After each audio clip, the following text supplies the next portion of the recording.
Dan langsung saja ya, kita akan bergabung dengan Vivi Aledayaya yang saat ini berada di bantaran Kali Krukut untuk membahas sepenting apakah normalisasi kali ini harus dilakukan untuk kehidupan warga Jakarta. Ya, Vivi. silakan Vivi.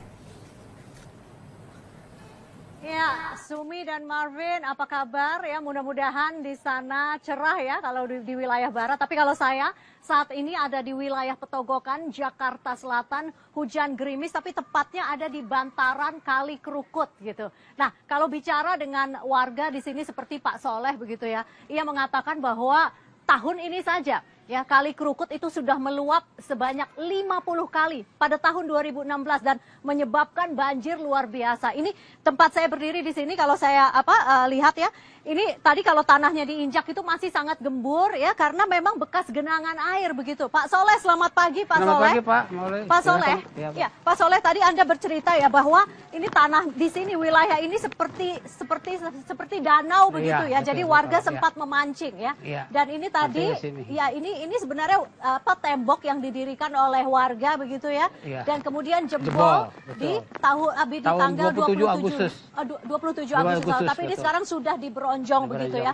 Nah, kalau Bapak sendiri tadi sempat bilang bahwa kan saya tanya Pak, misalnya ada opsi lain untuk pindah begitu ya. Kenapa tetap betah menetap di wilayah Petogokan ini Pak? Iya, karena mungkin orang di sini banyak kan dekat kemana-mana Mbak Vivi. Jadi enak, jadi ke tempat kerja juga sebentar gitu. Jadi daripada ke luar daerah kan habis waktunya katanya. Oke, nah jadi, katanya apa? Warga bilang bahwa ya sudah nggak apa-apa 3 bulan banjirnya dalam sementara 1 tahun, kita 9 bulan bisa menikmati tinggal di daerah yang strategis seperti itu ya. Iya, betul. Oke, tapi Bapak setuju ya kalau ini memang bantaran kali harus dinormalisasi? Harus, ya, betul. Harus ada peningkatan kan Pak ya? Harus ada perubahan. Oke, nah kalau bicara tentang perubahan ya, kita akan bedah lebih jauh sebenarnya bagaimana harusnya masyarakat ya punya hubungan yang baik dengan alamnya termasuk dengan sungainya bersama pakar teknologi lingkungan Bapak Firdaus Ali ya. Bapak terima kasih. Selamat beraktivitas ya Pak ya. Mari Pak Soleh. Oke. Nah, seharusnya kan bantaran kali atau sungai begitu itu menjadi berkah ya bagi masyarakat di sekitarnya begitu. Nah, Jakarta punya 13 sungai dengan 76 anak sungai. Bagaimana agar itu menjadi berkah, bukan mendorot gitu ya. Kita akan membahasnya bersama Bapak Firdaus Ali. Oh ya, Mas Hamdan, terima kasih ya. Ini soalnya masih sangat licin sekali bekas genangan air, bayangkan saja. Mas, naik duluan dong. Ya, terima kasih. Oke, terima kasih Mas Hamdan. Bayangkan saja Pak Firdaus, selamat pagi. Pagi Vivi. Sudah lama di sini dari tadi potret-potret Kali Krukut. Saya pikir pastinya Kali Krukut termasuk salah satu yang sudah Anda teliti ya di antara 13 sungai lainnya di wilayah Jakarta. Apa yang ada di benak Anda Pak Firdaus kalau melihat Kali Krukut? Seharusnya idealnya seperti apa Pak Firdaus? Ya tentunya kalau melihat sungai seperti ini kan saya juga sedih ya. Kenapa? Kita punya sungai di ibu kota ada 13. Ya, lalu kemudian tidak satu pun di antara 13 sungai itu layak jadi air baku untuk air minum. Ini sebuah tragedi ya, anak ayam mati di lumbung padi, orang mati kehausan di tengah kolam renang mewah. Anda menganalogikan demikian karena kita sedang krisis air minum maksudnya. Ya, Jakarta sedang mengalami krisis air dalam 18 tahun terakhir. Ketika musim kemarau kita tidak punya air baku, ketika musim hujan airnya berlimpah tapi tidak bisa diolah. Nah, ini kemudian yang menyedihkan kita adalah setiap musim hujan datang, masyarakat yang tinggal di bantaran sungai ini adalah ya penuh dengan ketakutan dan was-was.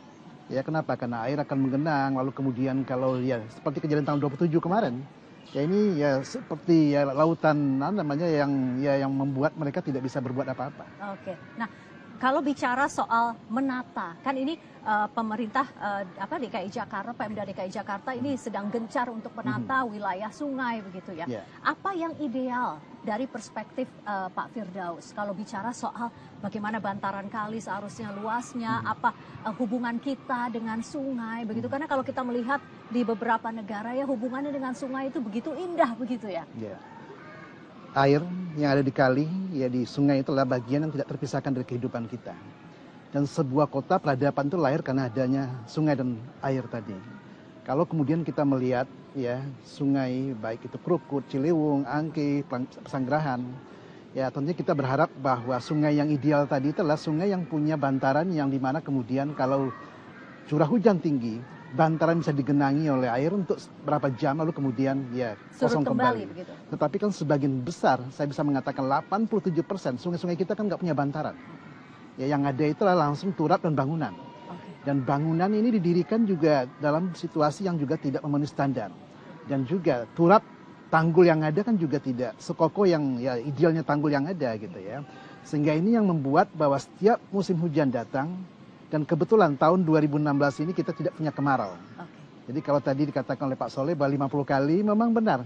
Ya ini belum berakhir. 50 kali belum berakhir mungkin akan ya? berakhir di akhir tahun ini sampai 100 kali. Kenapa? Karena kita masih baru mau masuk musim hujan yang sesungguhnya. Ya, ini yang sebetulnya menjadi keprihatinan kita bersama. Tidak Pemprov DKI Jakarta semata. Ini kan tanggung jawab kita bersama.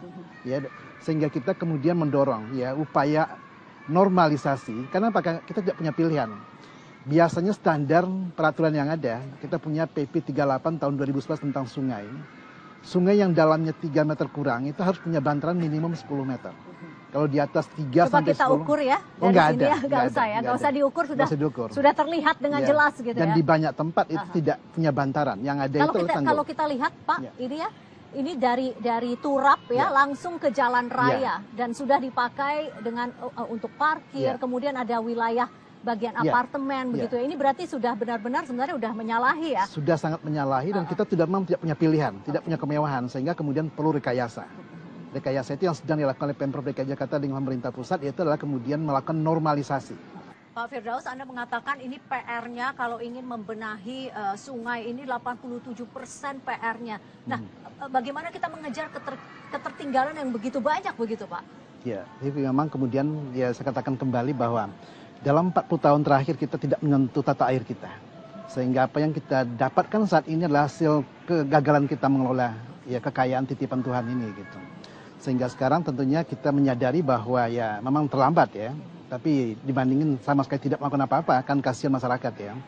Jadi upaya normalisasi, kembali saya sebut normalisasi, dengan kemudian juga mengajak masyarakat komunitas untuk bagian dari perubahan yang kita inginkan untuk masa depan Jakarta. Ini adalah langkah yang betul-betul kita tunggu dan kita dukung penuh. Oke, kalau kita bicara normalisasi atau abnormalisasi sepertinya mudah kita ucapkan ya. Tapi bayangkan saja Pak, ini ada rumah warga. Belum lagi nanti kalau ke utara itu ada bottleneck. Berarti wilayah permukimannya jauh lebih besar. Berarti apa? Berarti memang butuh uang yang banyak gitu ya kalau harus membeli tanah. Butuh uang yang banyak untuk beli tanah dan kemudian juga butuh ya peran serta masyarakat untuk kemudian rela untuknya. Ini kedua adalah tentunya kemudian ini jangka panjang tidak akan cukup. 20 tahun ke depan kita butuh lebih luas lagi kapasitas tampungnya. Sehingga solusi lain adalah melakukan pengerukan, dredging. Sehingga kapasitas alir sungai tadi bisa kita tingkatkan. Tanpa itu, Vivi, kita hanya bekerja dengan waktu.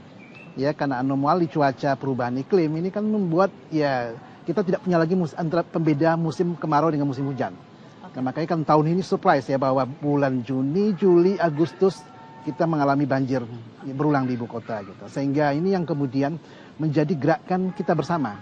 Tidak hanya gerakan pemerintah pusat, Pemprov DKI Jakarta, tapi juga gerakan komunitas sebetulnya.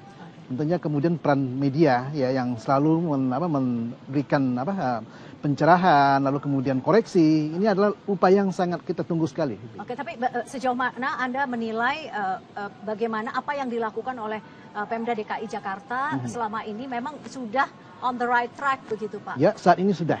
Memang kita sadari bahwa kapasitas fiskal kita terbatas. Tapi PR-nya memang masih banyak. Kan saya katakan kita menyelesaikan yang 40 tahun yang lalu PR-nya. Jadi kalau kita selesaikan hari ini, kita baru menyelesaikan yang 5-10 tahun ke belakang. Jadi kita masih menjangkau 30 tahun lagi beyond tadi itu. Sehingga tentunya tadi saya katakan, karena ini ibu kota negara, salah satunya ibu kota negara yang kita miliki. Tentunya kemudian bantuan kita bersama pemerintah pusat, kemudian pemerintah daerah, lalu kemudian dunia bisnis. Kenapa? Ini nggak bisa dilepaskan. Kenapa? Kayak lihat kalau kita sedikit ke hulu. Ya ada Lipo Mall di sananya, kemudian tentunya ya ini juga membutuhkan ya kerjasama yang sangat luar biasa bisa mendukung program kita ini untuk banyak lah ya Pak ya, banyak sekali ya sebenarnya ya, bukan hanya satu itu saja begitu ya. Ini kan cuma satu segmen. Pak, Anda kalau misalnya tadi saya sempat bicara dengan Pak Soleh yang sudah 30 tahun lebih tinggal di Petogokan, ya mengatakan ya sudahlah nggak apa-apa begitu ya. Toh banjir cuma 3 bulan dalam setahun gitu ya, tapi tinggal di wilayah strategis begitu. Nah, bagaimana kita mengubah paradigma tersebut ya begitu. Bagaimana kita memberikan kesadaran kepada masyarakat bahwa Ini adalah cara pandang yang salah begitu. Jelas cara pandang yang pasrah dan permisif itu tidak boleh ditoleransi gitu kan. Kenapa? Mereka memang tidak punya pilihan lain. Sehingga normalisasi tadi itulah sekaligus kemudian mengangkat harkat mereka. Kan ini sekarang udah 46 lahan yang sudah siap dibebaskan, dan kita harus mengkomunikasikan, mensosialisasikan mereka bahwa tinggal di bantaran sungai itu bukanlah sebuah pilihan yang bagus.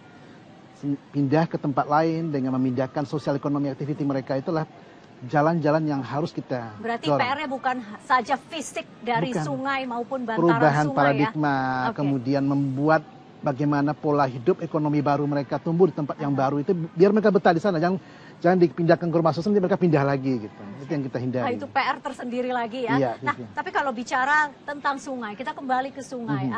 Pak Firdaus, Anda mengatakan bahwa ini wilayah DKI Jakarta luar biasa beruntung begitu, karena punya 13 sungai yang mengaliri kota ini. Karena kota lain belum tentu punya begitu. Belum tentu Kenapa punya kita sebanyak benar-benar sungai beruntung Pak sebenarnya dialiri 13 sungai? Ya, Vivi, bahwa peradaban itu lahir karena adanya sungai, adanya badan air. Kalau kita dialiri 13 sungai, seharusnya kita tidak akan kehilangan sumber air baku yang mencukupi kebutuhan air minum kota. Tapi kenyataan tidak, ya. 13 sungai itu malah ya sering diidentikan adalah sumber bencana. Berarti ada yang salah dengan kita selama ini, dengan 13 sungai ini. Kota-kota lain punya satu sungai, kemudian sungai itu dikelola dengan baik sekali, seakan-akan mata air yang mengalir di tengah kehidupan gitu. Kenapa kita punya 13 sungai, isinya sampah, isinya kemudian limbah, isinya sedimen, itu menunjukkan... Dan sudah tercium ya Pak di sini ya? Terbau sekali. Sudah tercium gitu, baunya sungai ini ya. Oke, baik, kalau begitu ini hanya salah satu potret ya dari sudut kota Jakarta ini sekarang sudah diberonjong begitu, tapi kita tidak tahu lagi ya. Tadi Anda mengatakan Pak bisa 50 kali lagi terjadi luapan sungai atau kali Krukut ini dan akhirnya akan membanjiri wilayah permukiman di sekitar sini, yaitu di wilayah Petogokan. Bapak Firdaus Ali, terima kasih telah berbagi di Selamat Pagi Indonesia yang kali ini